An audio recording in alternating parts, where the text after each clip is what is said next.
Question: why would a pharaoh erase the names of Egypt's gods and then be erased himself? In the next minutes, we'll follow Akhenaten's gamble to replace a 1,000-year pantheon with one sun disk, Aten, and ask why it collapsed the moment he died. We'll track the power struggle with Amun's priesthood, the birth of a brand new capital at Akhenaten, and the rapid restoration under Tutankhamun.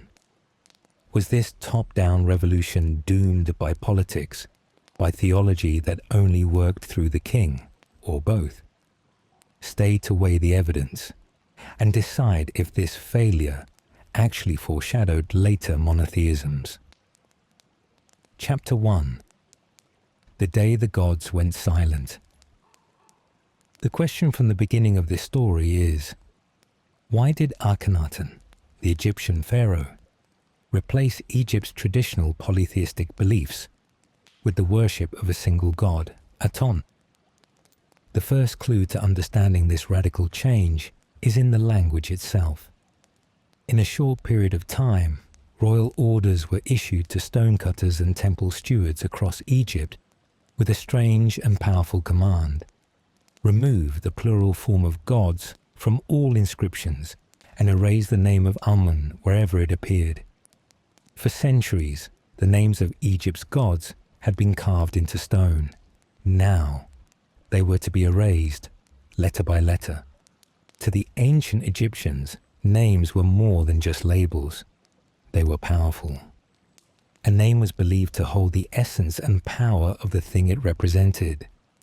Erasing the name of Amun wasn't just symbolic.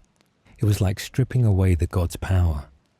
When workers went to temples like Karnak and Thebes and removed Amun's name from walls and reliefs, it was as if a sacred chant had suddenly gone silent. If you look closely at these temples today, you can still see the scars of this erasure.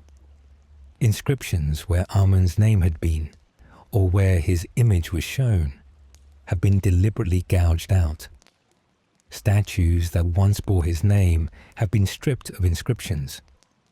Even references to the gods have been altered to remove the plural. This was no accident. This was a deliberate policy designed to shift the religious focus. The goal was clear: to narrow the scope of divine power until only one god, Aton, remained. This shift was dangerous because Egyptian religion relied on a balance of many gods. By erasing the names of other deities and replacing them with a single god, the pharaoh risked upsetting the cosmic order that was believed to maintain the stability of the world. Think of Egypt's temples as a choir of voices, each god representing a different note. Amun might represent hidden power, Ra the sun, Ptah creation, and Hathor nurturing. Akhenaten's new policy didn't stop the music. It just turned down all the other voices until only Aton, the sun disk, remained as the soloist. The change wasn't just in how gods were portrayed in the artwork.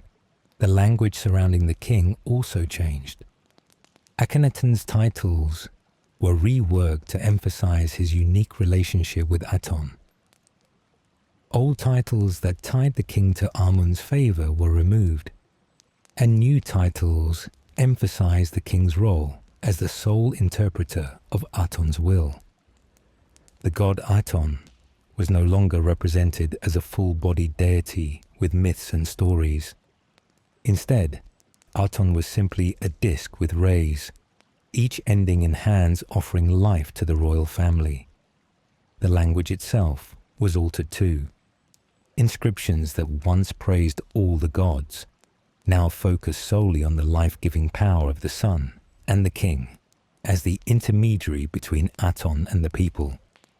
This was a strategic move to consolidate power, focusing worship on one divine source, rather than a broad network of deities. This process of erasing Amun's name was carefully coordinated. It wasn't random vandalism. It was a methodical, systematic campaign to remove Amun's influence. Stonecutters followed orders, working in teams to remove Amun's name from existing temples and statues. At the same time, new temples and structures dedicated to Aton were built quickly using standardized building blocks. For the average Egyptian, this shift would have felt both administrative and deeply personal. Offerings were still made, incense burned, and rituals continued.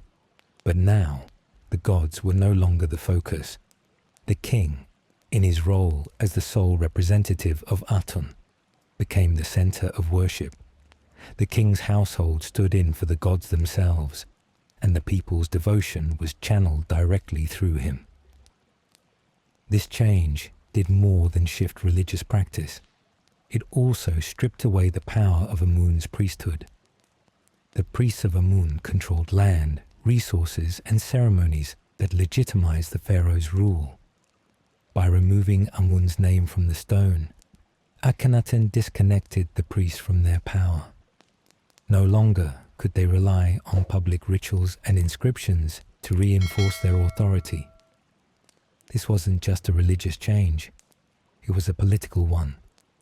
By controlling the language and the public record, Akhenaten reshaped the very structure of power. Moreover, there was a pedagogical aspect to this change. In Egypt's temple schools, children learned to read by copying texts. If the text no longer included the plural gods, and if Amun's name had been erased from the copybooks, a generation of Egyptians would grow up learning a much narrower view of the divine. This shift in the language would shape their loyalty to the king and his chosen god, Aton. The change even affected the calendar. Festivals once dedicated to Amun and other gods were either reshaped or stopped altogether. Inscriptions tracking the days of the year shifted, with new emphasis placed on the sunrise, marking the king's audience with Aton as a sacred and political moment. The risks of this move were real. To remove the names of gods from public inscriptions could invite chaos, since names were believed to hold the world together. But the precision of the erasure suggests it was a calculated strategy. Rather than erasing everything at once, Akhenaten's regime focused on specific targets, ensuring the transition was gradual. This wasn't a total rejection of all gods.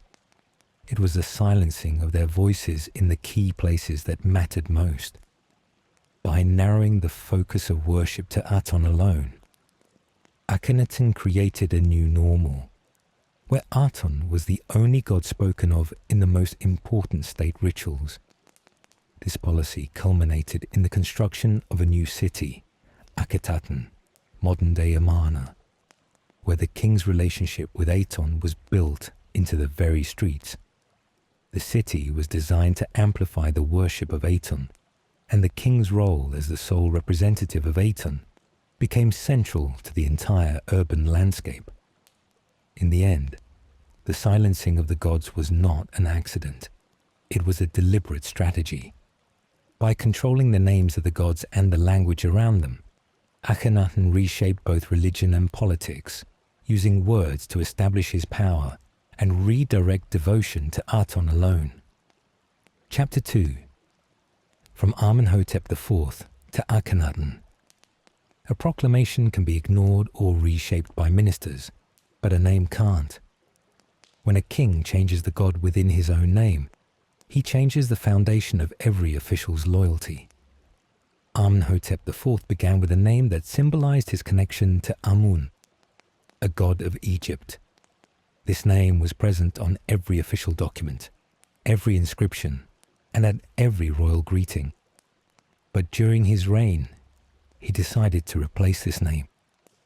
From that moment, speaking his new name no longer linked the king to Amun, but instead reinforced his allegiance to Aton, the sun god. In the early years of his reign, Amenhotep IV still performed traditional religious rites, offering to many gods. But he began planting the seeds of his new religious focus. He ordered shrines to Aton to be built in major Egyptian cities, And not just small chapels. These were grand, prominent temples. For example, at Karnak, near the vast temple complex dedicated to Amun, he built a new complex for Aton. Unlike the traditional dark enclosed spaces of temples, these new shrines were open to the sun, symbolizing the god's power.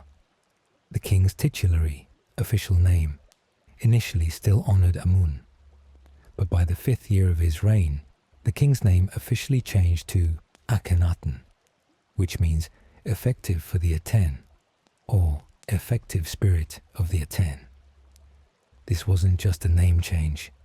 It completely severed the old connection to Amun and aligned the king's identity with Aton. The god Aten began to be honored in ways usually reserved for kings, such as being placed inside royal cartouches, giving Aten a position equal to the king. This shift was more than symbolic. It affected architecture and administration. At Karnak, construction projects for Aten were undertaken using standardized blocks, making it easy to quickly build open-air courts where the rays of the Aten could shine directly on offerings. Similar efforts were made in Memphis and Heliopolis, cities long associated with sun worship, reinforcing the idea that the new worship of Aten was a continuation of Egypt's solar tradition, even as it redirected attention to the new god. The language surrounding the king's rule also shifted. New boundary stelae, stones marking the borders of the new capital, carried phrases presenting Aten as the source of all royal duty. The Aten became the sole divine focus of the king's reign. Officials were now expected to serve the king by serving Aten's purpose. Those who were aligned with the old religious systems, especially the priests of Amun, found their influence waning, while those who supported the new agenda gained favor. Inside the royal palace, the roles of Queen Nefertiti and other officials changed. Nefertiti's prominence grew as she was increasingly depicted alongside the king under the rays of the Aten, symbolizing the royal family as the only receivers of divine life. This visual message reinforced the political idea that access to the divine now flowed through the royal couple. The name change also had a practical effect. Every document that used the king's new name reinforced Aten's centrality. Even without a royal decree, the daily repetition of the king's name effectively taught the entire bureaucracy a new loyalty. When officials said Akhenaten, they were reaffirming their allegiance not just to the king, but to his sole god, the Aten. The early coexistence of traditional rituals with the promotion of Aten helped smooth the transition. As the transition progressed, the royal court built an alternative religious system around Aten worship. Temples dedicated to Aten drew resources away from Amun's old festivals, redirecting wealth and labor. This allowed Akhenaten to act quickly and decisively without causing logistical chaos. The king's titulary continued to evolve, and old titles linking the king to Amun's favor were erased from official records. Instead, new titles were created that emphasized the king's role as the representative of Aten. The Aten itself was presented more formally, now symbolized by the sun disk, with rays that end in hands offering life to the royal family.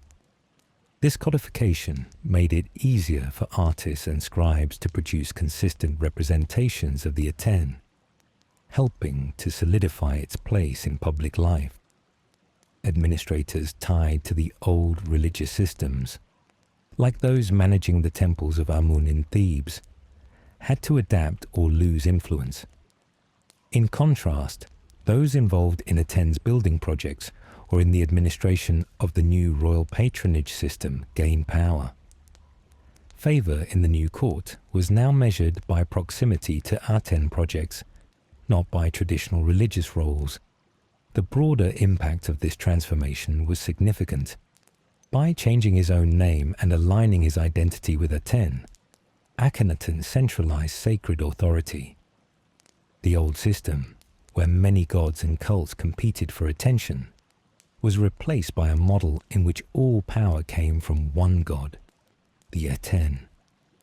This new structure made it easier for the pharaoh to control administration, but it also required new methods to bypass the entrenched powers of the past.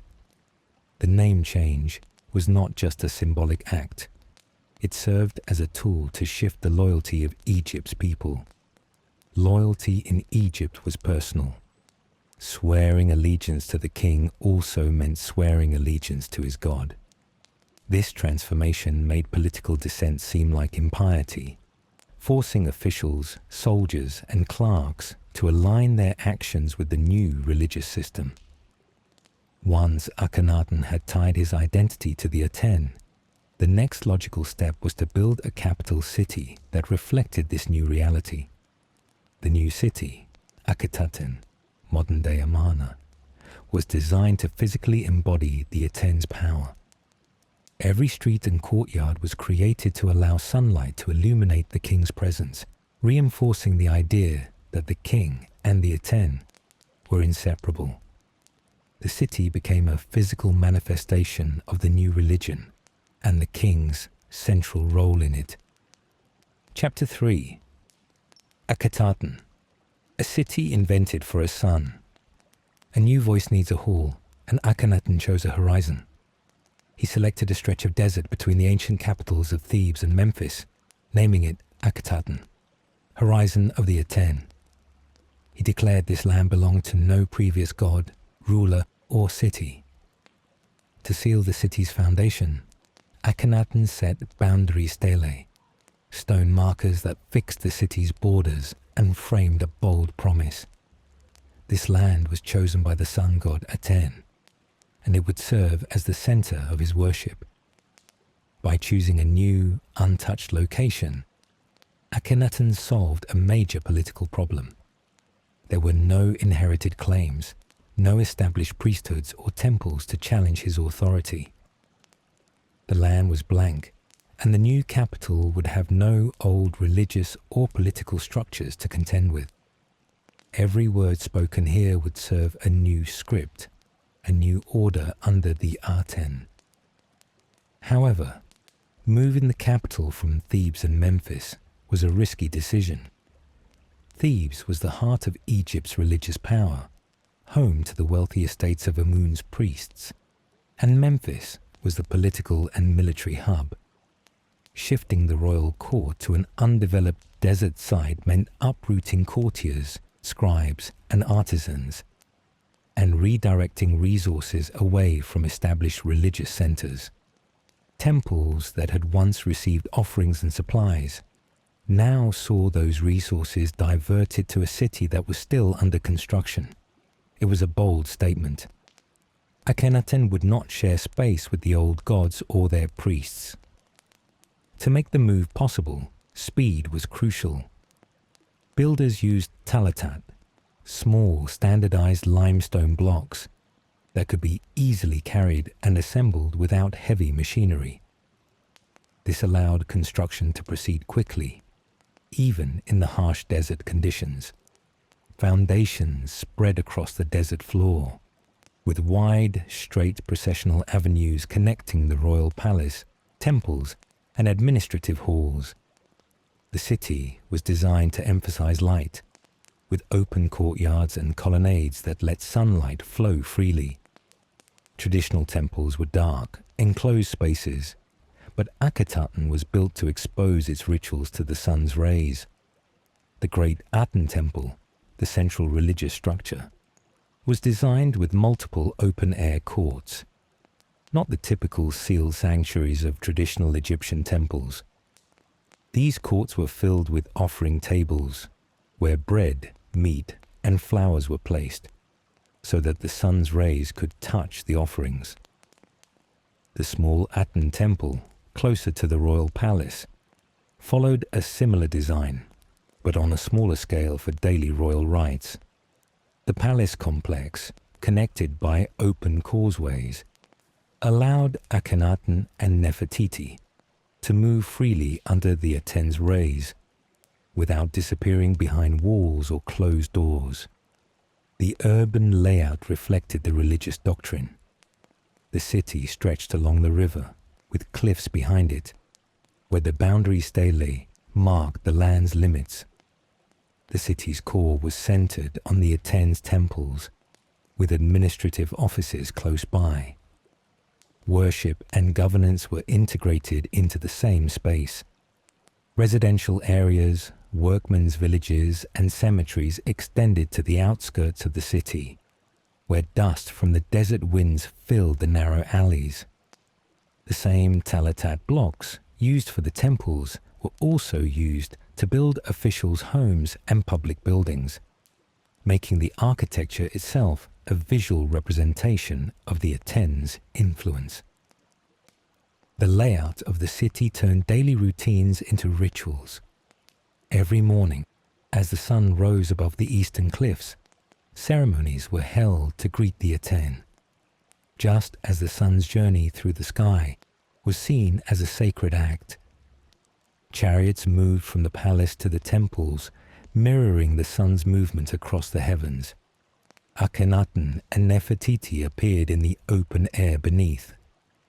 The Aten's rays, symbolizing their role as the divine recipients of the god's life-giving energy. The city's streets and buildings reinforced the idea that the Aten's power flowed through the royal couple, and that the king was the channel through which the god's will was made manifest. The architecture and urban design were in harmony with the hymn that praised the Aten as the universal life-giver. The temples were built without roofs, symbolizing the belief that the Aten's light was more important than hidden sanctity.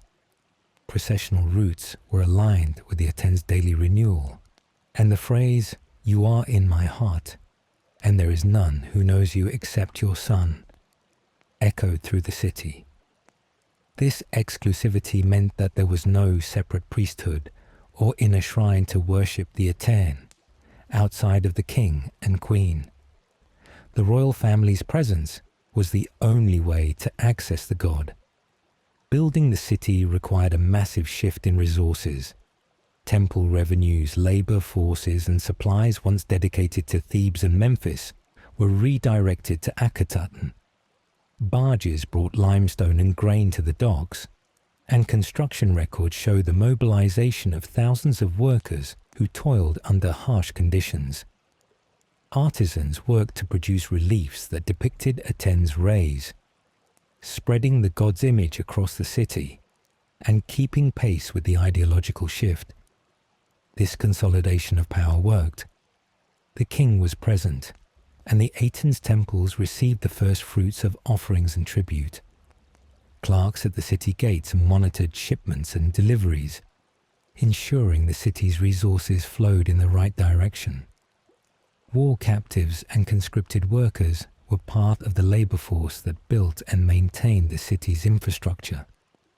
The palace treasury became the heart of the economy, where offerings, taxes, and tribute were gathered and distributed to support the Aten's cult. But this design had a critical vulnerability. It depended on the continuous presence of the king. The boundary stelae linked the king's life to the city's fate. All ceremonies, rituals, and daily activities relied on the king being physically present in the city. If the king was absent, ill, or otherwise unavailable, the impact of the ritual diminished. The entire religious system was built around the king as the sole mediator of the Aten's power, and without him, the rituals couldn't function as intended. Archaeological evidence shows that the great Aten temple's many open courts were designed for regular, repeated rituals under the king's supervision. The rapid construction methods used in Akhetaten made it easy to dismantle the city's structures later. Villas and homes in the city were built quickly, then abandoned as the capital's role diminished. Cemeteries on the city's edges show the human cost of this building project, with workers suffering from poor diet and overwork. Despite these issues, Akhenaten achieved its political goals. It centralized power, linked worship and governance, and reorganized Egypt's economy around the Aten's cult. Officials who supported the new religious system were rewarded with power and prestige, while those tied to the old priesthoods lost influence. The city functioned as a constant sermon, where every building, every ritual, and every street reinforced the king's connection to the Aten. However, this clarity came with fragility, a system built around a single person, with the king as the sole representative of the Aten, worked as long as the king thrived.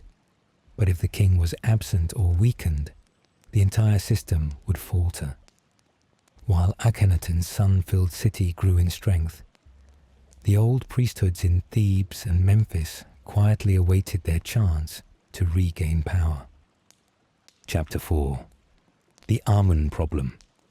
How do you dethrone a god without starting a civil war? You start with the economy.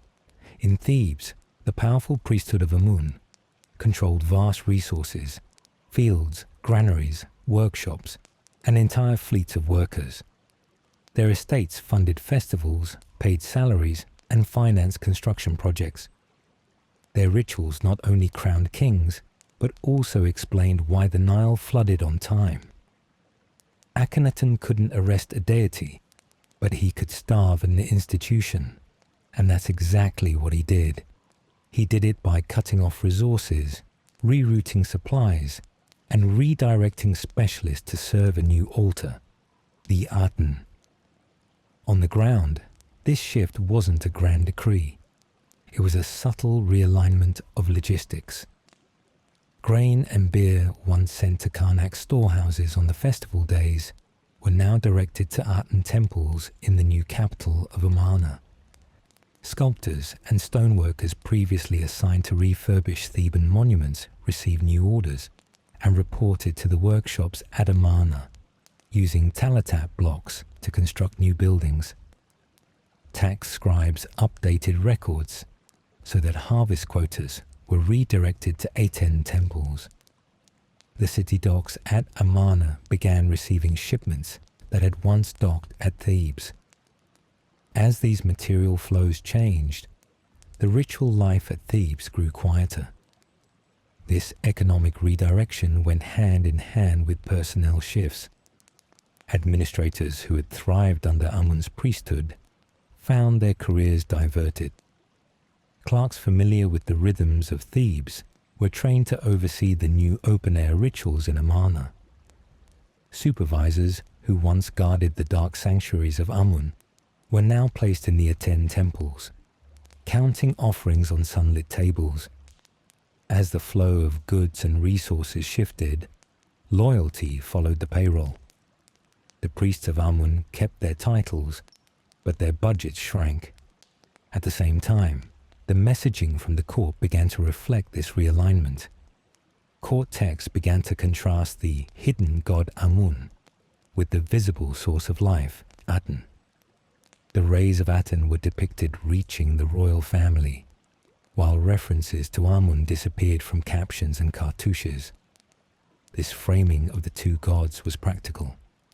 Amun, the invisible god, couldn't be seen feeding the land, while the Aten, the sun that crossed the sky daily, could be pointed to at dawn. The Aten became the visible, reliable god, while Amun appeared absent when the state needed concrete results, like crops, rainfall, and taxes. The impact on festival calendars was immediately noticeable. Theban processions that once wound through the city streets either paused or changed form. They were stripped of Amun's name, and local precincts lost the musicians and bakers who used to support these celebrations. Neighborhood markets, which saw spikes in business during festival days, also felt the effect. In towns that kept minimal services to avoid open conflict, the change was more subtle but still significant. Priestly households had to adjust their budgets, and artisans who once carved Amun's plumes now found steady orders for Aten reliefs. Evidence of this economic and social shift is visible in records of goods and staff. Accounts tracking the distribution of goods to temple kitchens now list deliveries to Amarna. Rosters show men who had worked in Thebes, now counted among the Aten's building crews. Building notes reveal a contraction in Theban projects, while expansion occurred at the new capital. These administrative shifts subtly reshaped the balance of power, without a single battle or confrontation. However, Thebes still presented a challenge. The city was not just a cult center. It was a symbol of Egypt's history, royal legitimacy, and ancestral memory. Its colonnades and monuments told stories that the people had grown up hearing. Even with the financial pressure applied, the city's cultural pull didn't vanish overnight. Families continued household devotions to Amun in private. When someone fell ill, they called upon gods they had known since childhood. The state's economic control met with habit and tradition, which slowed the transition. The palace did not want open confrontation. Instead of outright attacks on the priesthood, it subtly interfered with the economy that supported them. Taking control of transport schedules was as effective as closing a sanctuary. When the barges didn't arrive, the priests had fewer resources, and the ceremonies at Karnak grew thin. The state didn't need to force a confrontation. It simply redefined the flow of resources. Without regular shipments, staff drifted away, and the rituals weakened. Some officials benefited from the new system. Those who could keep Aten temples supplied with goods and offerings gained access at the palace. Men who managed the storage and transportation of resources to Amarna gained more power than those who ran storerooms in Thebes. The shift was visible in the artistic record as well. Amun's images were scraped from monuments, while new scenes depicting Aten's rays filled the walls. Yet, this economic shift wasn't without consequences. Public patience had limits. When festivals were reduced or halted, livelihoods connected to them were affected. Breweries that brewed beer for the feast cut their shifts, and boatmen who relied on seasonal temple trade lost income. Traders who sold amulets and goods at temple gates saw fewer customers. While the court tried to introduce new rituals in Amarna, provincial towns noticed the loss. People could watch the royal family receive the Aten's rays in Amarna, but they could not host the god on their own street corners. This is where propaganda met quiet resistance. While you could chisel a name off a stone, you couldn't erase it from everyday life. Lullabies, oaths, and market day blessings still invoked the old gods. The idea of the hidden god versus the visible god worked well in court circles, but it didn't have the same impact in households and workshops. Even some officials who worked on Aten projects kept personal names with divine references to old gods when it was still acceptable. Could policy alone dethrone a centuries-old institution like Amun? It couldn't completely erase it, but it could weaken it to the bone. The palace couldn't completely silence Amun's processions, but it could move its best artisans to new projects, redirect its revenues, and move its tax streams to new channels. Thebes was silenced, but it wasn't forgotten. The immediate effects were clear. Amun's priesthood lost power. Their influence in appointments, public rites, and distribution of gifts shrank. Decisions that once required approval from Thebes were now made in Amarna. By rerouting resources and narrowing the flow of prestige to a single center, Akhenaten weakened his oldest rival without a direct confrontation. But while the battle was won, The roots of the old system remained intact. When pressure eased, those roots could easily grow back. As the political machinery shifted, the next challenge lay in the realm of belief. Politics had pushed as far as it could without causing a rebellion. Now, for Akhenaten's new religious order to survive, it had to convince the people. The economy might have shifted, but the old god still had a stronghold in the cultural memory of Egypt. For the new order to endure, the belief in the Aten had to replace the deeply entrenched belief in many gods, or the old ways would eventually return. Chapter 5. Aten, light without a face. Can a god without a face win hearts trained by stories and household habits? The Aten was a god without a face. Instead of a human or animal form, it was represented by a clean disc with rays extending like spokes, each ending in a small hand. There was no falcon-headed god, no human form, and no animal companion. No myth involved parents, rivals, or a journey through night. There was no statue to carry in processions. The image of the Aten focused power into light. By doing this, it stripped away the characters and stories that had traditionally taught Egyptians how to relate to their gods. Worship became about seeing the sun and recognizing its energy as sacred, not about meeting a god who walked, spoke, or mourned. In Egyptian homes and local chapels, devotion often relied on intimacy. People would place small figures of Bes near cradles, set Taweret on birthing stools, and keep statues of Isis and Osiris where incense could curl around them. These figures served a practical purpose. They were guardians who could hear whispered fears, heal troubles, or protect the home. But the Aten's form didn't fit this role. Public art showed the Aten's rays lowering ankhs, symbols of life, toward the royal family, not toward individual homes or doorways. This suggested that the Aten's blessings didn't reach people directly. It passed through the royal family. The religious texts also matched the Aten's image. The great hymn to the Aten praised a universal force that makes plants grow, fish swim, and babies breathe at dawn. The language was cosmic, focusing on life given to all lands under the sun. It didn't follow the usual mythic stories. There were no battles in the sky or scenes of judgment in the underworld. This cosmic view might inspire, but for ordinary Egyptians, like a worker with a sick child or a farmer worried about floods, the Aten felt remote. This created a gap between state worship and popular practice. Atenism did allow for some minor local cults, especially where continuity was needed, but it also enforced exclusivity. The Aten sat at the top without peers, and only the king had the right to frame prayers.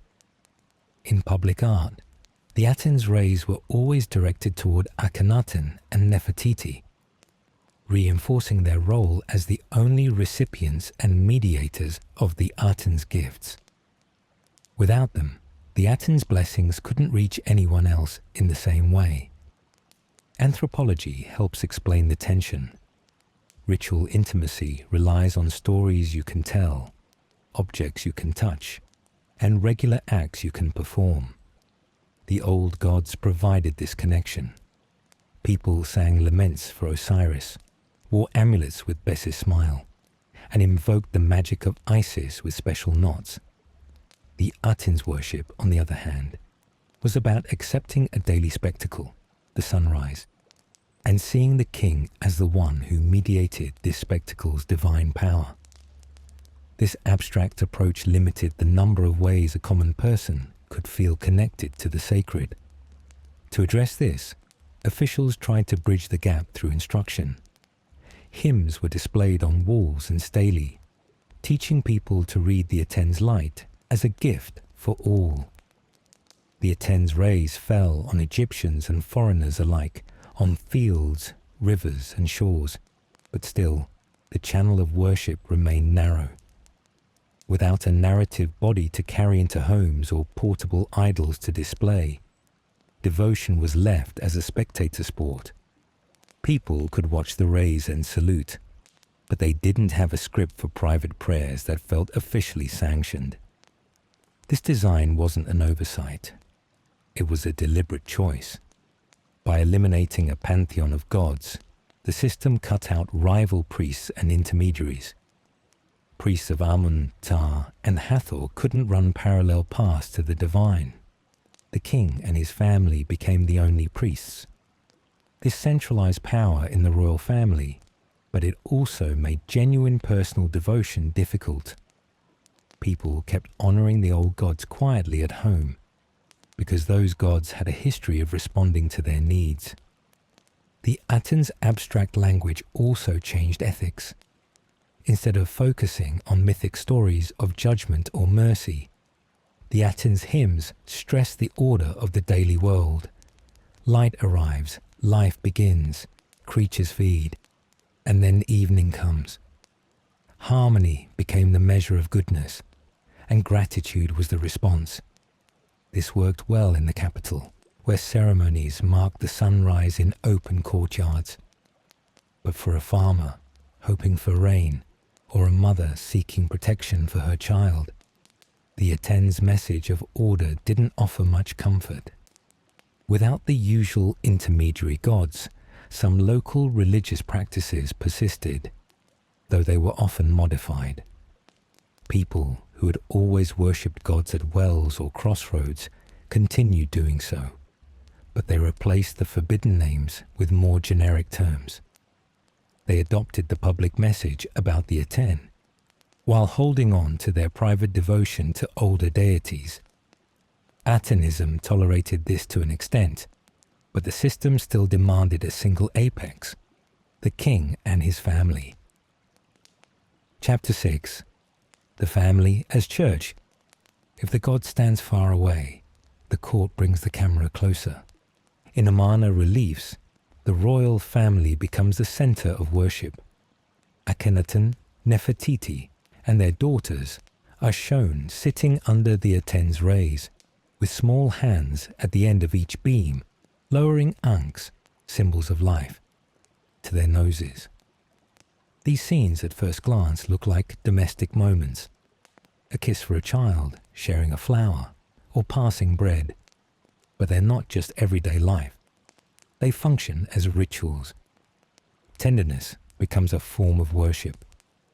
Where earlier kings were portrayed as distant, eternal figures, this royal family shows warmth and movement. The message is clear. Devotion flows through their private life, and by watching them, people can participate in that worship. This shift created a new kind of intimacy in state art. Stele, stone slabs from private homes, show the royal family not in victory, but in ordinary moments. One child tugging at a mother's earring, another reaching for her father's hand. These images were displayed in places where people ate and talked. Household altars carried similar scenes, providing a front row seat to court worship. The Aten's rays only touched the royal family, emphasizing their role as the exclusive recipients of divine power.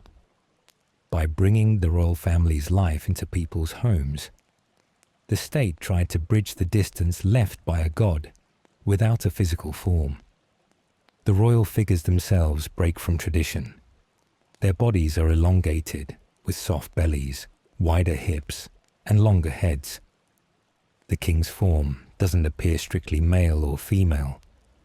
Nefertiti often stands beside him, sometimes at the same size, with their daughters depicted as real children, not miniature adults. There's a sense of fertility and abundance in the art. Flowers everywhere, food piled high, and a healthy, growing family. Life-giving is the central theme, which ties directly into the theology. The Aten gives life through light, and the royal family mirrors that by multiplying and nurturing. This new look raised questions. Pharaohs traditionally embodied power through sharp, strong lines and youthful features. Now, the king stands ethereal and weary, sometimes with a soft, almost feminine appearance. Did this weaken the image of the throne? Or did it change the meaning of power, from physical strength to the ability to receive and transmit divine energy? This style pushed people to accept a new ideal of masculinity, one that could blend both fatherly and motherly qualities. The king's body became a symbol of how the Aten works in the world, able to hold both roles at once. Scholars have different interpretations of this new style. Some see it as symbolic androgyny, reflecting a god that embodies both male and female principles. Others point to the solar abundance, full bellies and soft curves as metaphors for plenitude. While medical theories exist, they're speculative. The consistent pattern across different media suggests that these figures aren't meant to be literal portraits. Regardless of the intent, the effect is clear. The figures represent a theology where the source of life blends roles and pours energy into a chosen family. Nefertiti plays a central role in this visual narrative. In several scenes, she performs acts traditionally reserved for kings, smashing enemies, making offerings, and wearing crowns with full regalia. Her involvement isn't just for flattery, it doubles the conduit for divine power. If the Aten's rays split into many hands, the queen's presence means she, too, can grasp those rays. This raised the role of the monarchy in both ritual and possibly in governance, but it also narrowed who could be involved. If both the king and queen act as priests, then everyone else becomes a spectator. This shift from participation to spectatorship was intentional. In Amarna, the public could watch the royal family during processions and open court rituals. The people cheered, then went home. They didn't carry a god statue through their streets or host a cult image in their neighborhood chapel. The art told them what to admire: affection, fertility, visible blessings, and who to trust. The result was a feeling of awe and distance. People could connect emotionally to the royal family's tenderness, but they had no role in the rituals beyond observing. This strategy softened the doctrine. A god without a face can feel cold. A family with faces can make it feel more personal. The scenes, kisses, laughter, children playing, offer an emotional entry point into a theology that otherwise speaks in broad, universal terms. They localize the cosmic. Yet these same images emphasize the gate. The Aten's rays stop with the royal family. The tenderness brings you close, but then it stops at the threshold. The style extended into workshops and homes. Artisans adopted new forms: the sloping forehead, long neck, narrow chest and full hips, and applied them to reliefs, statues and painted plaster. Even private stelae copied these court motifs, shrinking them down to home-sized versions. Still, the core hierarchy remained. A household altar might show the king and queen under the Aten, but it didn't allow the family who owned it to act as priests. They could burn incense and offer praise, but they could not mediate divine power for their community. The focus on image and gender raised larger questions about embodiment. If the Aten has no physical form, then the king's and queen's bodies must carry the symbolism of a god that creates and sustains life without losing any part of itself. The softened forms express this: male, female, parent, sovereign, combined in one body. The royal daughters further this idea, modeling continuity and future access to the divine light. The family becomes a dynasty that can receive, hold, and pass on that light. Could the visual warmth of the royal family make up for the loss of communal rites? To some extent, yes. A festival engages an entire city with music, food, and shared rituals. A relief, however, can only engage the eyes, and at best, the heart.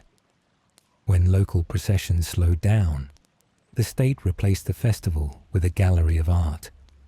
People admired what they saw, but admiration didn't meet the same social need as participation.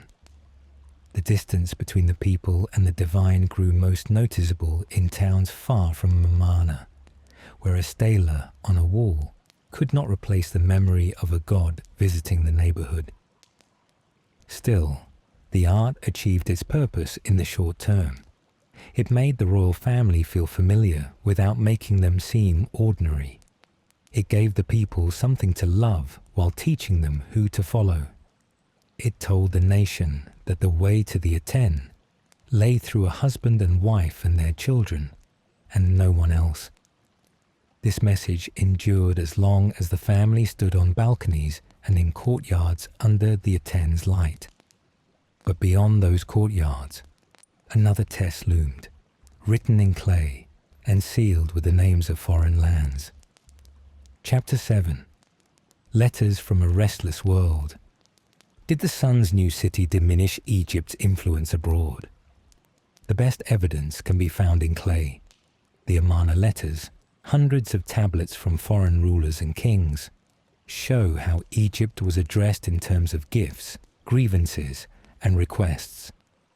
They speak of tribute, rumors of betrayal, shifting loyalties, and the cost of being protected by the pharaoh. When Akhenaten moved the court to his new city and overhauled Egypt's religious life, the letters kept coming. However, the tone of several messages shows increasing strain.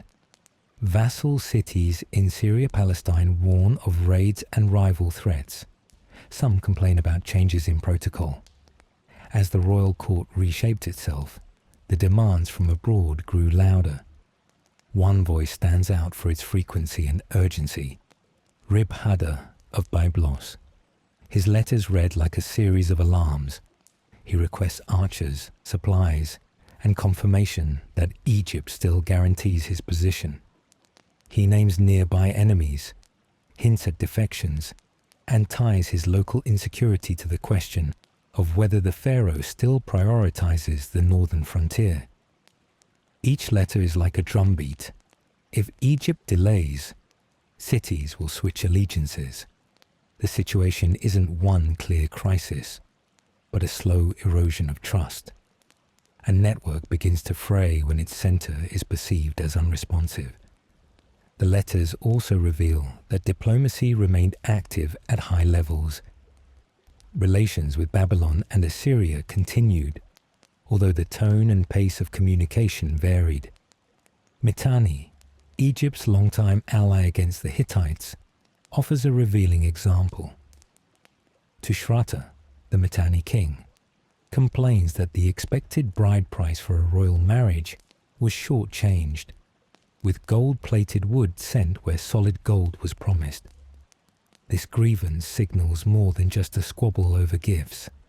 In the diplomatic world, gifts were a sign of seriousness. When the metal is thin, the message feels weak. If the court was preoccupied with a new religious cult and the construction of a new capital, couriers handling gifts and foreign correspondence might have had fewer resources and slower approvals. The Hittites loom in the background of these letters, always offering terms to cities that once leaned toward Egypt. They probe borders in the vacuum created by delayed responses or weakened military presence. Some scholars suggest that Akhenaten may have authorized limited military action in the Levant, possibly near Gaza or Kadesh. A later text, attributed to Tutankhamun, notes, if an army was sent to Jai to expand Egypt's boundaries, they had no success. If this reflects Akhenaten's own efforts, it suggests attempts were made but fell short. The empire didn't stand still. It stretched, but it lacked the strength to maintain its reach. South of the First Cataract, the situation is clearer. Two stelae commemorate an expedition led by the viceroy of Kush, Tuthmose, against Nubian groups. This suggests that military action continued in areas where Egypt had established infrastructure, including granaries, garrisons, and supply chains along the Nile into Nubia. A campaign here fits the pattern of a state still defending critical routes and quarries essential for temple building and court consumption. The military didn't disappear. It simply redeployed where the chance for success was greater and the costs more predictable. Why is there such an uneven picture? It's a matter of bandwidth. The religious program at home demanded the attention, labor, and resources of the elite. Moving craftsmen to Akhenaten and filling new storehouses meant fewer hands for other tasks. Courtiers who had once managed foreign embassies or mustered armies now focused on managing offerings and overseeing construction projects. The embassies still wrote. The palace still replied. But the pace had changed. And in politics, timing often matters more than wording. A delay of just a month could turn a loyal governor into a client of a rival power. Perception often creates its own reality. As vassals sensed hesitation from Egypt, opportunistic rulers moved in. Letters from Syria-Palestine described towns switching allegiances or withholding support, waiting to see which side would dominate. When bystanders believe the center is distracted, they hedge their bets. Gifts shrink, promises soften, and requests grow more demanding. This shift is evident in the letters. Each one carries a subtle indication that Egypt's aura of omnipresence had started to weaken. Still, to say Egypt was isolated misses what the clay tablets reveal. Gift-giving and a marriage diplomacy remained key elements of regional order. Egypt's scribes still recorded shipments, acknowledged peers, and managed the exchange of daughters and dowries that tied palaces together. Caravans moved. Messengers came and went. Tribute arrived from some vassals as expected. The empire was still functioning. It simply did so under strain, while the court was focused on a theological overhaul that absorbed much of its capacity. In such a situation, even small mistakes could have major consequences. A miscalculated shipment could insult a king. A delayed escort for a vassal's caravan could encourage an enemy to strike. A short reply to a plea like Ribhada's might push a city toward rebellion. The letters show these practical problems, not as part of grand strategies, but as everyday issues.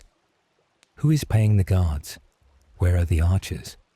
Which ports can still be trusted? These are the questions that arise when a ruler's attention is spread too thin.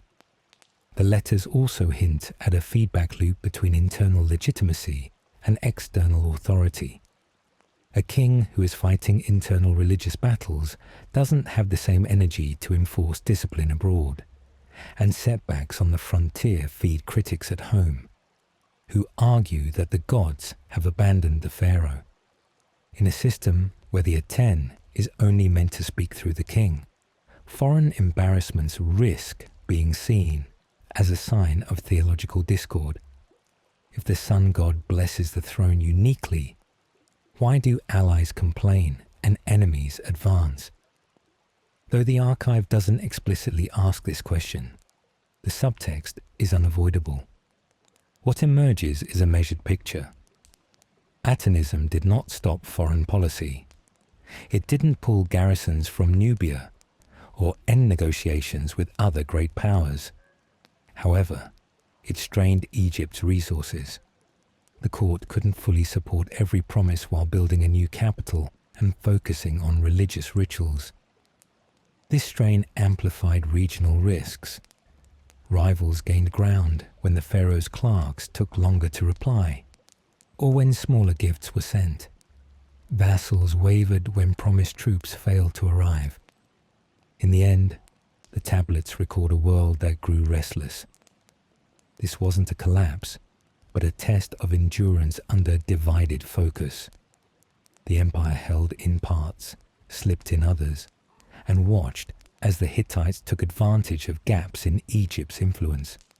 Meanwhile, back in Egypt, the same divided focus that led to delayed responses also created cracks in a system that relied on a single mediator and a sunlit stage.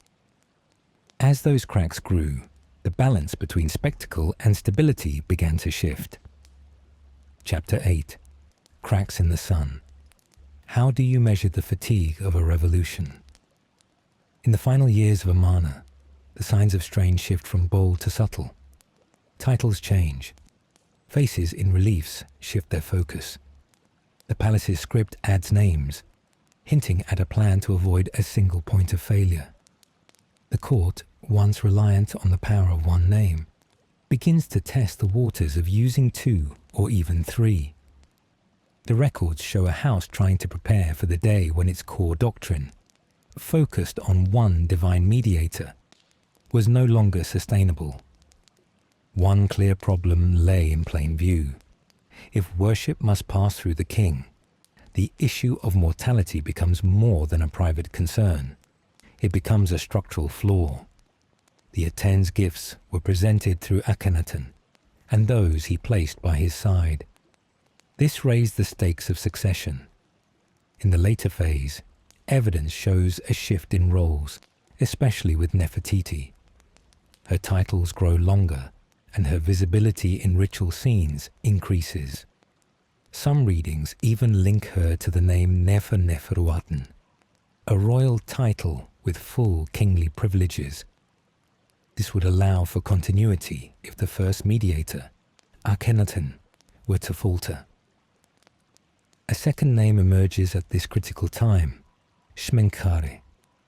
His appearance is brief but significant, marked with royal symbols, only to recede. The exact relationship remains unclear, whether he was a son, brother, or appointed heir, but his brief presence signals a form of contingency planning. Marital alliances might have been used to stabilize his claim, with possible links to Meritaten, Akhenaten's daughter. Each of these steps suggests a scramble to keep a narrow channel to the divine open by adding more hands at the mouth of the funnel. Changes in art also reflect this strain. Scenes that once emphasized soft domestic moments begin to focus on formal offerings again, tightening the choreography. The volume of art production decreases in some areas, not due to choice, but because workshops are leaving projects unfinished. Where reliefs used to rise quickly, piles of cut stones now sit idle, unplaced. The desert city that rose rapidly now shows signs of slowing down, visible in half-formed reliefs and incomplete brick walls. Burial plans show the stress most clearly. Tombs in both the workers' village and the elite necropolis show abrupt interruptions. Doorways left rough, corridors leveled but not carved, scenes outlined but never finished. The grave goods seem thinner in some tombs, as though construction schedules were rushed before supplies could be fully gathered. A city that had built its identity around the daily cycle of light now struggled to complete even its final rituals for its own people. The administration begins to fray at the edges. Registers tracking offerings to open-air altars no longer match the pace of previous years. Deliveries are late or redirected. The smooth flow of goods that once fed the Aten's altars begins to slow. Festivals that once overflowed with spectacle shrink. The crowd still gathers, but the musicians are fewer, the bread piles smaller. State rights that once thrived on public participation begin to show cracks when the spectacle itself weakens. In the gaps, older devotions quietly persist. In the homes and provincial shrines, traditional practices continue. Rituals that never required permission. A prayer over a doorway. A gesture to an old god at a well. These acts go unnoticed but persist because they fit into life's rhythm and are passed down by families. While the state's official message dominates the grand spaces, private rituals follow a different pace, one that maintains its own continuity. The succession crisis hangs over all of this, casting a shadow. If Nefertiti assumes the name Pharaoh Akhenaten, acknowledging her rule, it is an admission of a risk the theology had refused to recognize, that one body cannot bear the weight of a country's connection to the divine indefinitely. If Smenkhare rises as well, whether before or after, it repeats the same acknowledgement. Both signals indicate a court aware that a single mediator could fail, and that preparations were being made to build a bridge before the river flooded. Construction halls tell a similar story in numbers.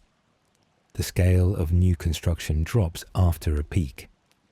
Teams once dedicated to expanding the Aten precincts either shift or disperse. Storehouses no longer refill at the same rate. The city's energy starts to focus on maintenance instead of growth. When legitimacy is tied to growth, the focus on maintaining what's already built looks like retreat, and retreat invites watchers, both at home among sideline priests and abroad among rival powers, to test boundaries. Cemeteries add a human layer to this story. Skeletons show signs of heavy labor and stress, typical of rushed construction phases. Later burials show hurried preparations, suggesting a system under extreme time pressure. A theological program that depended on one city now struggles to absorb the ordinary shocks of disease and death. The bottleneck becomes tangible. Fewer hands to carve, fewer hours to finish, fewer officials to witness rites. Festivals thin out.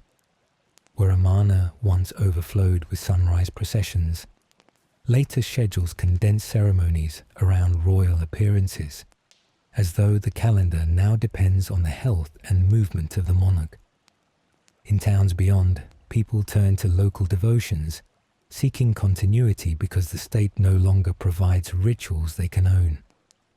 Without the sanctioned figures and processions from the court, communities fall back on what they've always done when the center grows distant.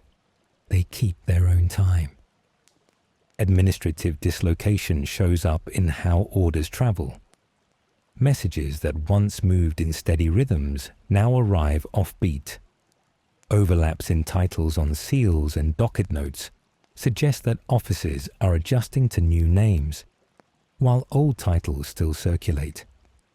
A government that had once turned identity into policy now struggles under the weight of competing identities, each claiming authority over the same resources, the same files, the same altars. Fatigue can be measured by redundancy that fails to reassure. Adding co-rulers and extra titles doesn't signal abundance, but worry. The city's design had demanded a singular shining focus. The late records show attempts to multiply focal points without changing the doctrine that only one path counts. The result feels like trying to stack scaffolding under a roof that was always meant to hang from a single beam. While popular religion quietly endures, it doesn't overthrow the official program. It prevents the system from growing deep roots. People still perform public rituals when the king is present, but return to old prayers at night. This split continues across households and communities, making any successor's task harder if they wish to keep the Aten at the top. The structure still stands, but it stands on attention, and attention is difficult to sustain when fear and habit keep calling. A succession wobble could topple more than just one person. It threatens an entire theological framework. When every blessing depends on a single mediator, any interruption in that mediator's presence creates not only political instability, but ritual silence. The late Amarna signs, unfinished tombs, halted construction, added names, indicate an awareness of the silence approaching and attempts to speak over it. They fail to drown it out. The true cost becomes clear. Atenism's structure was inherently fragile. One mediator, one city, one route for goods, rights, and legitimacy. This provided clarity and speed while the system remained intact, but it also meant that any disruption, whether due to illness, death, or dissent, would cause a ripple across the entire structure. Resilience requires slack, and the system had none. When the collapse came, it was swift. Titles dropped their sun discs. Crews dismantled Talatat from walls. Caravans returned to old ports, and in the royal house that had held the light, a new boy king took a new name, signaling a road back to old ways. Chapter 9. The Restoration Machine. How do you unmake a god king's revolution in a single generation? You begin by changing a name that rewires allegiance. Tutankhaten becomes Tutankhamun. This shift signals a change in favor every time a scribe writes the royal titulary or an official swears an oath. The court moves away from Akhenaten and relocates to older, established centers. The edicts that follow all share the same message. The temples of the old gods must be restored, their priests must serve again, and their offerings must resume. The restoration, Stella frames the past as neglect and the present as repair, setting a public narrative that justifies rebuilding without directly admitting any past mistake. Undoing a policy seems practical on the ground, but delicate when spoken at the podium. The palace doesn't claim the throne was wrong. Instead, it says the land suffered and now receives care. This allows the young king and his advisors to reset the old cults while maintaining the crown's dignity. The message to officials is just as careful. Resume rituals, raise statues, reopen processions, but present it as the king's act of mercy, not a reversal of policy due to pressure. This keeps loyalty focused upward, even as the administrative structure pivots back to more familiar patterns. Demolition happens quickly where it's easy. Aten temples, built from small limestone blocks, fall apart like children's toys. Crews pry the Talatat from walls and stack them for transport. These blocks are then reused inside other monuments as infill, hidden from view but strengthening pylons and walls at Thebes and other sites. Workshops that once carved the Aten's disk now chisel plumes and rams for Amun again. Sculptors recut faces, reinscribe cartouches, and shift the labor map.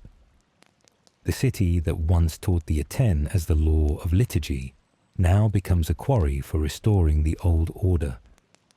Reinstating the priesthoods goes beyond just handing back robes. Temple registers reopen with endowments renewed. Land once taken for Amarna's projects returns to temple control. Long idle procession routes need repairs and permissions. Scribes call musicians, brewers, bakers, and boatmen, people who once based their lives around festival days, to set schedules, rehearse, and prepare offerings. The machinery of sacred time is reassembled, and as drums roll and barges glide again, confidence in the system grows. The legal framework seals this shift. The Restoration Stela outlines the state of the sanctuaries and the plan to renew them. The stone inscriptions make the policy durable, as inscriptions carry authority in this domain. Meanwhile, king lists written later omit Akhenaten and the rulers of his era. The official memory now traces a line from Amenhotep III straight to Horemheb, effectively erasing the Amarna years from the legitimate royal record. This gap functions like a breakwater, preventing the tide of Atenism from continuing in both rhetoric and practice. The erasure of names extends to the monuments themselves. Teams are dispatched to recarve reliefs and inscriptions. Where the Aten sun disk once appeared in a cartouche, a different divine name takes its place. Older royal formulas return to define the king. This process of editing reaches deep into archives as well. Dockets omit references to Akhenaten, and titles are adjusted to realign Amun's clergy with the Theban hierarchies. Statecraft here becomes as much about rebuilding as it is about re-editing the past. Money follows the edits. Revenue streams that once funded open-air Aten courts now flow to the great estates of Thebes. Warehouse keys change hands. Grain quotas that once supported sunrise rituals now fill storerooms at Karnak and Luxor. With old systems rebooted, city economies come back to life. Market stalls prepare for feast days. Amulet sellers stock bays and Tawaret once more. Craftsmen who had painted rays and tiny hands now return to creating green-faced Osiris and falcon-headed Horus. And they do so at a pace that keeps the market running. Public relief appears in the streets. Neighborhood shrines reopen, and statues people can greet reappear. Processions bring gods past doorways, and families attach petitions to barks as they pass. The sound of festivals returns, sistrums shaking, chants echoing, and crowded waterfronts during barge days. After years of watching the royal family receive a distant god's light, people now see deities with stories, gods who are mourned, reborn, and present in their quarter. Participation is revived, not just spectatorship. The palace manages this popular swing with a firm grip on narrative. It praises the king for healing a broken order, avoiding any direct blame that might fall on the throne. Advisors keep the story simple. The gods were distant, the temples were empty, and now they are filled and honored once more. This narrative has solid administrative support. It explains why budgets are moving, why certain projects are halting, and why talented men are being reassigned from Amarna workshops to Theban pylons.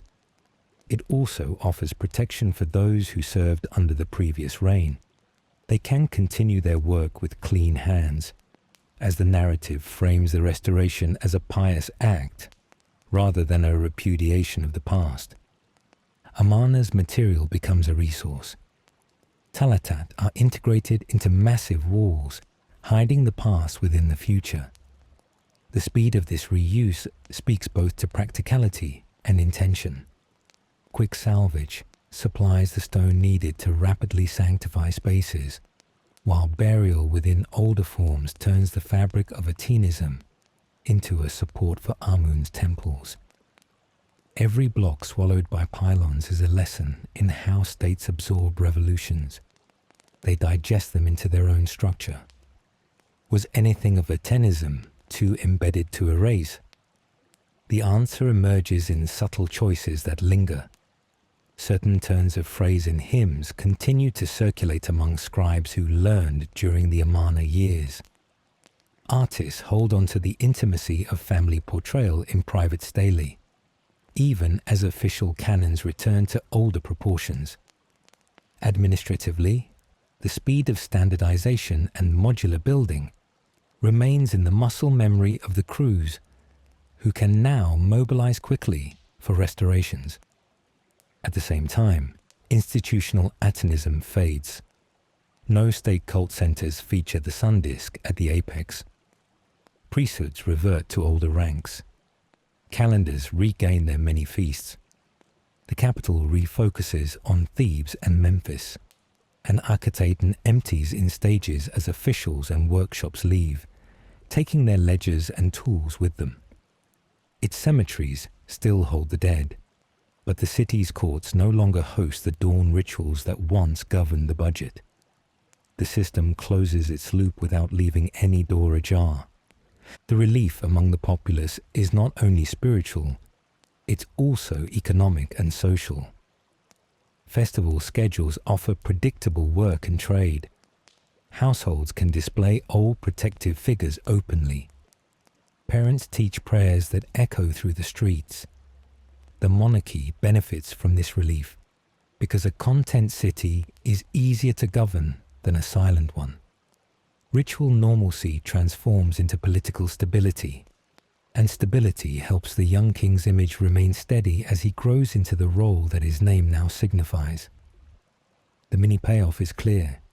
As a regime, Atenism vanishes.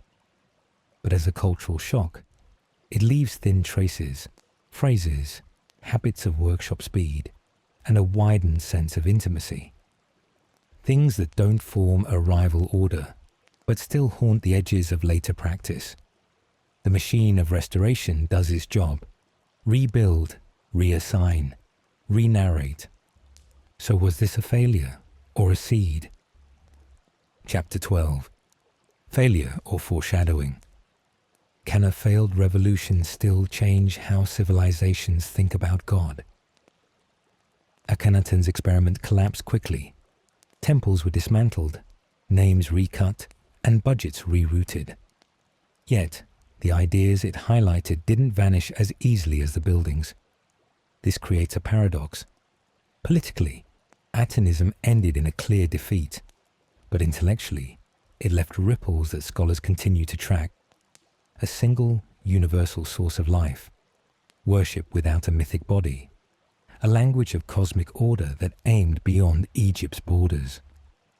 The court went home, but the questions lingered. Start with the basic split over labels.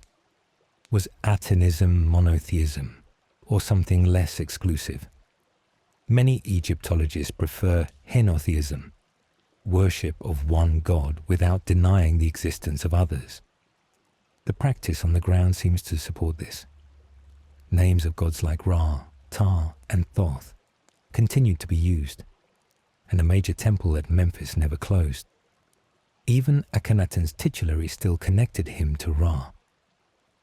In this light, Aten sits at the top, while other gods continue in smaller, lesser roles.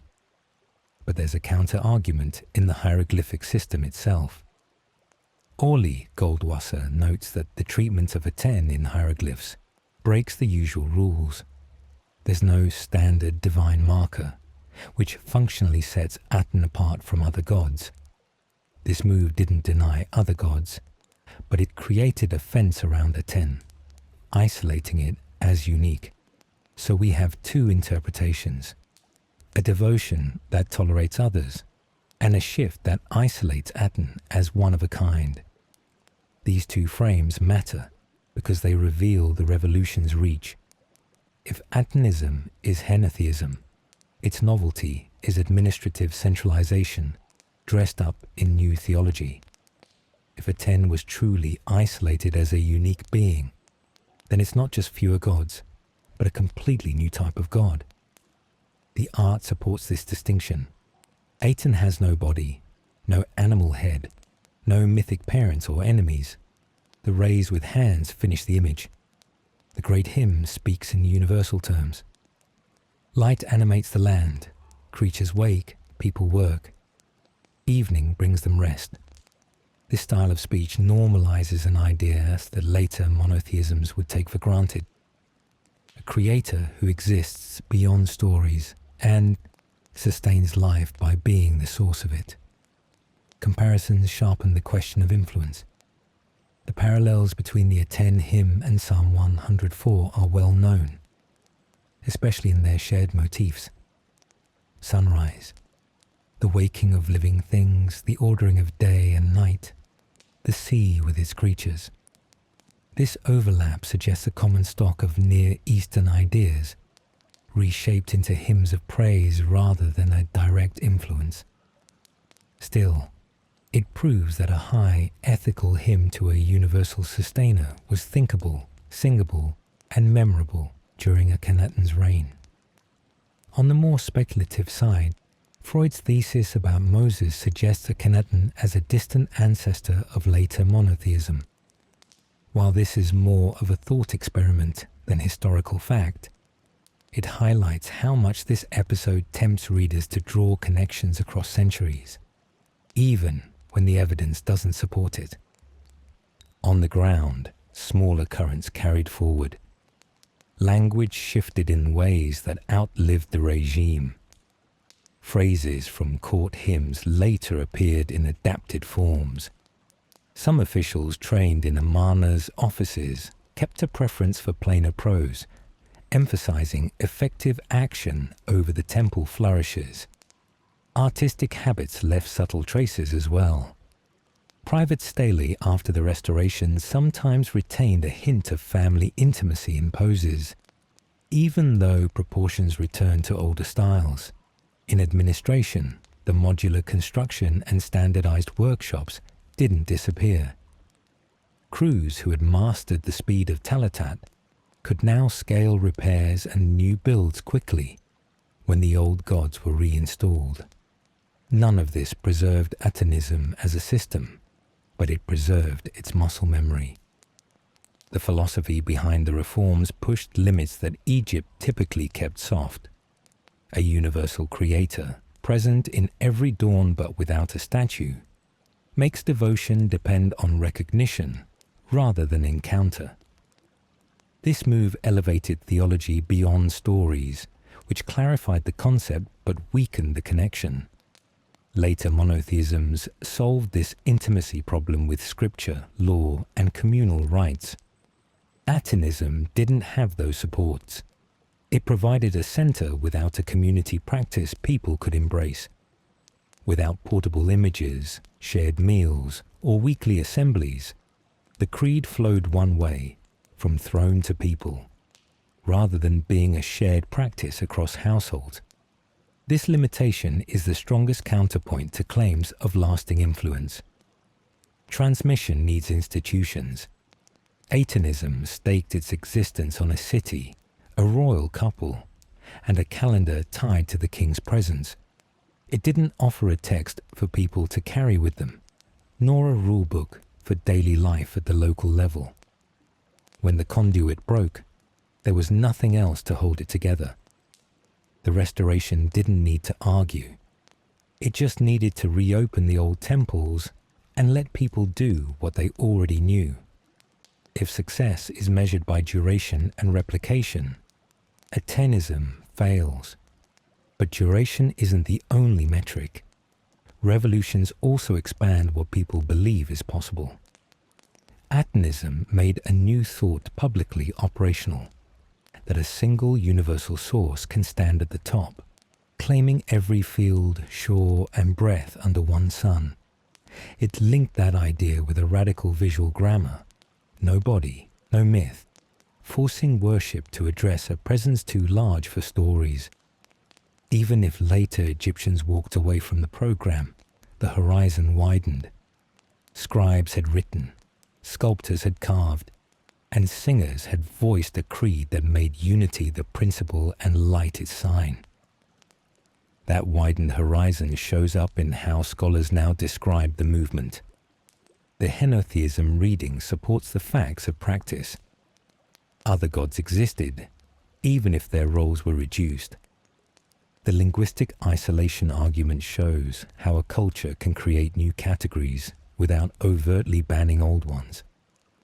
Between these two perspectives lies a model for how religious change happens, not with a clean break, but with subtle pressure on language, art, and finances, until a new default takes hold. Atonism failed to hold that default, but it demonstrated the process. So what counts as success in religious history? Longevity, or the ability to expand what people can imagine later? If you measure success by longevity, Atonism's verdict is clear. But if you measure it by transformation of possibilities, the answer is different. The regime ends, but the idea that a faceless, universal source can give life to everything remains possible, modelled in stone and song. That's a form of foreshadowing, even without a direct family tree. The mini-payoff is clear. Atonism failed as a regime, but it expanded the horizon for divine unity. It taught a valuable lesson about what abstraction without community can and cannot achieve. And it left behind a template for arguing that a single source gives life to all. The next move is up to you. Chapter 13. Your verdict on the forgotten Pharaoh. Why was he erased? And why do we keep circling back to him? The erasure of Akhenaten was meant to be permanent. Names were removed, cartouches recarved, and talatat, blocks of stone, were buried inside other walls, so the sun disk religion would live only as hidden rubble. Yet the ground refused to keep the secret. Archaeology continues to reopen the file. Every season at Amarna, trenches uncover details like bread and beer schedules, workforce rotations, and house shrines that mirror the royal iconography. Each new discovery sharpens or complicates the picture, which is why Akhenaten refuses to remain a figure of the past. The erasers made their verdict. The spades keep cross-examining it. The debate over his legacy runs on two tracks.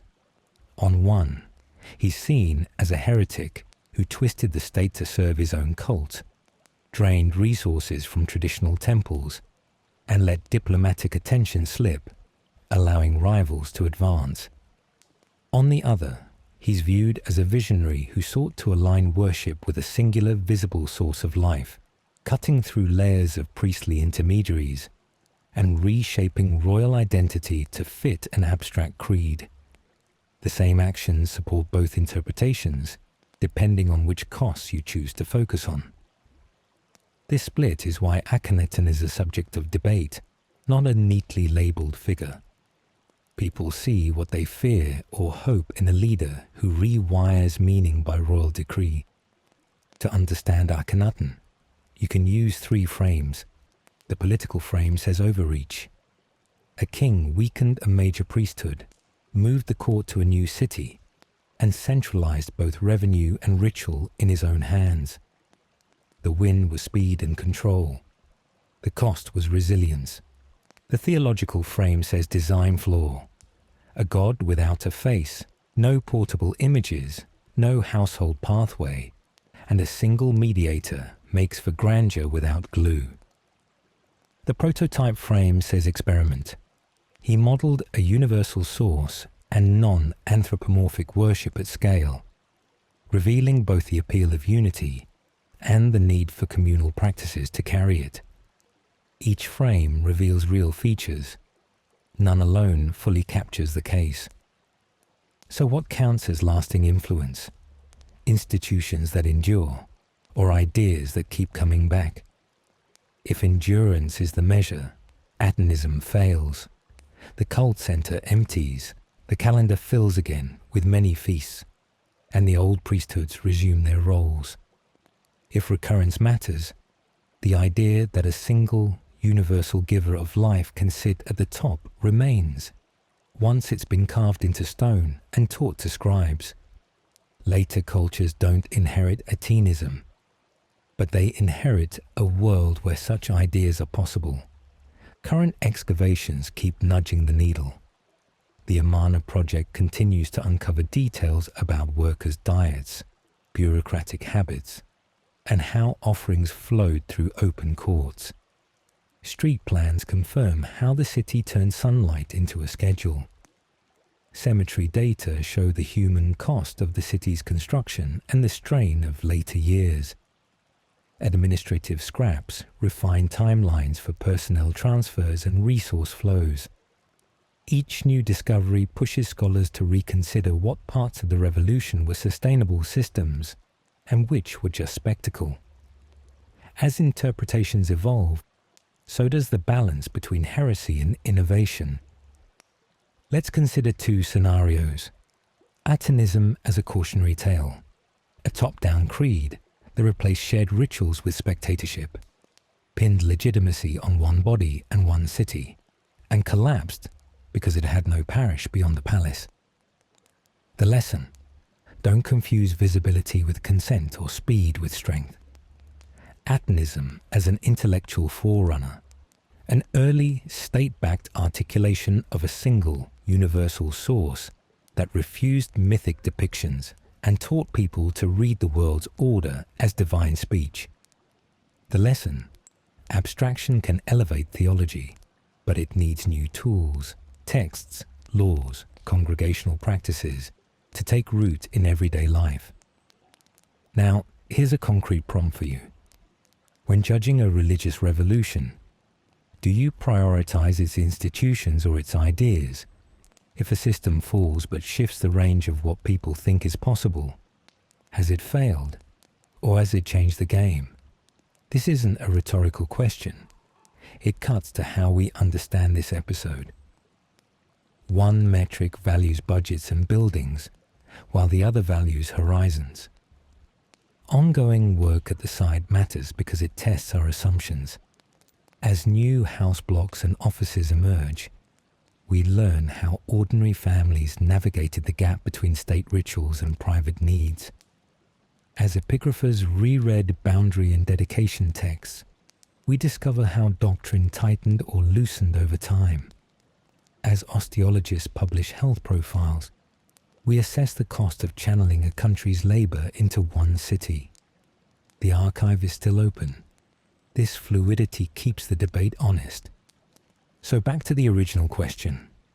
Does a king who erased the gods and was then erased teach us more as a warning or as a spark? Share your reasoning.